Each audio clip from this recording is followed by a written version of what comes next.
Hi hello வணக்கம் welcome back to Thilaksmani YouTube channel. இந்த பதிவில் நம்ம என்ன பார்க்க போகிறோம் பார்த்தீங்கன்னா, வருகின்ற தீபாவளி அன்று நாம் செய்யக்கூடாத சில விஷயங்கள் இருக்குங்க. கண்டிப்பாக நம்ம அந்த விஷயத்தை எல்லாருமே தெரிஞ்சுக்கிடணும். அதனால் இந்த வீடியோ ஸ்கிப் பண்ணாமல் பாருங்கள். ரொம்ப சின்ன வீடியோ தான்.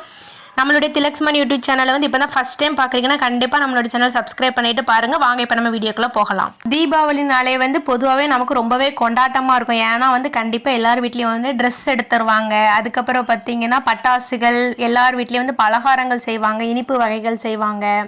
அதனால் தீபாவளிங்கிறது எல்லாருக்குமே ஒரு பிடித்தமான பண்டிகை. அதுவும் பண்டிகைகளில் முக்கியமான பண்டிகை நம்ம தீபாவளி பண்டிகைன்னே சொல்லலாம். நரகாசுரன் அழிக்கப்பட்ட நாளில் தீமைகள் எல்லாமே அழிந்து நன்மைகள் நடைபெறும் என்ற நம்பிக்கையோடு கொண்டாடப்படுகக்கூடிய பண்டிகை தான் இந்த தீபாவளி பண்டிகை. சரி, இப்போ நம்ம தீபாவளி பண்டிகை அன்று நம்ம என்ன செய்யக்கூடாதுன்னு சொல்லி தான் பார்க்க போகிறோம். என்ன செய்யக்கூடாதுன்னு பார்த்தீங்கன்னா, முதல்ல தீபாவளி அன்னைக்கு அதிகாலையில் கண்டிப்பாக எலும்பணுங்க. பிரம்ம முகூர்த்த நேரத்தில் கண்டிப்பாக எலும்பணுங்க. எலும்பி சுடுதண்ணீரில் தான் குளிக்கணும். தலைக்கு அரைப்பு தேய்த்து கண்டிப்பாக சுடுதண்ணீரில் தான் குளிக்க வேண்டும். இவ்வாறாக நாம் சுடுதண்ணீரில் குளிப்பதால் கங்கா ஸ்நானம் செய்வதற்கு சமம். அதனால் கண்டிப்பாக தீபாவளி அன்று யாருமே மறந்துடாதீங்க. கண்டிப்பாக சுடுதண்ணியில் குளிங்க. அதுவும் பார்த்தீங்கன்னா அன்னைக்கு லேட்டாக எழும்புறவங்களாம் கொஞ்சம் சீக்கிரமே எழும்பிடுங்க. ஏன்னா அப்போ தான் ரொம்பவே நல்லது. அதிகாலையில் எழும்பிடுங்க. குளித்து விட்டு புத்தாடை அணிங்க. புத்தாடை அணிகிறதுக்கு முன்னாடி இறை வழிபாடு பண்ணிடுங்க. இறை வழிபாடு பண்ணும்போது நம்மளுடைய புத்தாடைகளை விளக்கு பக்கத்தில் வச்சு அதில் மஞ்சள் வைத்து நம்ம புத்தாடை அணிவது ரொம்பவே நல்லது.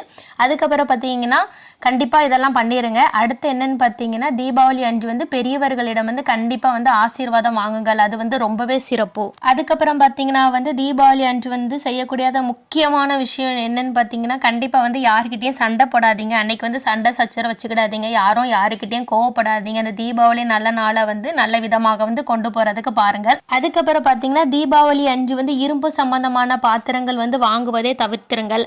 அதுக்கப்புறம் பார்த்தீங்கன்னா, தீபாவளி அன்னைக்கு கண்டிப்பாக எண்ணெய் சட்டியை அடுப்பில் வைக்கணும்னு சொல்லுவாங்க. அதனால் தீபாவளி முந்தின நாள் எல்லாரும் பலகாரம் செஞ்சு முடிச்சிருவாங்க. இருந்தாலும் பரவாயில்ல, தீபாவளி அன்னைக்கு ஏதாவது செய்யுங்கள்.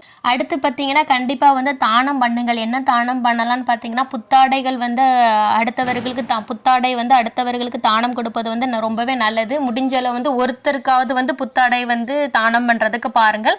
அடுத்தது பார்த்தீங்கன்னா, உணவும் தானம் பண்ணலாம். அன்னைக்கு நீங்கள் அசைவ உணவு ஒருத்தருக்கோ 3 பேருக்கோ 7 பேருக்கோ அந்த எண்ணிக்கையில் கண்டிப்பாக தானம் பண்ணுங்கள். அது உங்கள் தலைமுறையை சிறக்க வைக்கும். அதுக்கப்புறம் பார்த்தீங்கன்னா, கண்டிப்பாக தீபாவளி அன்று இரவு எல்லார் வீட்லேயும் விளக்கு ஏற்றுங்கள். விளக்கு ஏற்றாமல் மட்டும் இருக்காதீங்க. ஏன்னா தீபாவளி நாளே இருளை அகற்றி வெளிச்சத்தை கொண்டு வரக்கூடிய நாள். அதாவது தீமையை அகற்றி நன்மையை வரக்கூடிய நாளுன்னு சொல்லுவாங்க.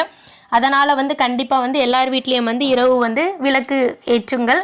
அதுவும் நல்லெண்ணெய் ஊற்றி பஞ்சத்திரி வைத்து ஏற்றுங்கள். அது ரொம்பவே சிறப்பு. உங்களுக்கு அப்படி விளக்கு ஏற்ற முடியலனாலும் நீங்கள் 5, 3 அந்த மாதிரி எண்ணிக்கையில் கண்டிப்பாக விளக்கு ஏற்றுங்கள். நிலைவாசலில் கண்டிப்பாக விளக்கு ஏற்றுங்கள்.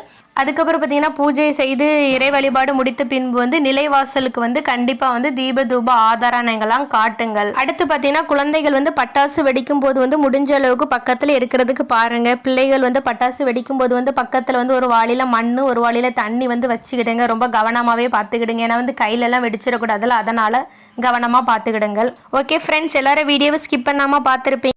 இந்த வீடியோ உங்களுக்கு பிடிச்சிருந்தா லைக் பண்ணுங்கள், ஷேர் பண்ணுங்கள், சப்ஸ்கிரைப் பண்ணுங்கள். அண்ட் தேங்க்யூ ஃபார் யுவர் வாட்சிங். திலக்ஸ்மணி யூடியூப் சேனல் சார்பாக அனைவருக்கும் இனிய தீபாவளி வாழ்த்துக்கள். எல்லாருமே நல்லா சேஃபாக கொண்டாடுங்க. தேங்க்யூ ஃபார் யுவர் வாட்சிங். இனி அடுத்து இதே மாதிரி ஒரு நல்ல பதிவில் சந்திக்கலாம். நன்றி, வணக்கம்.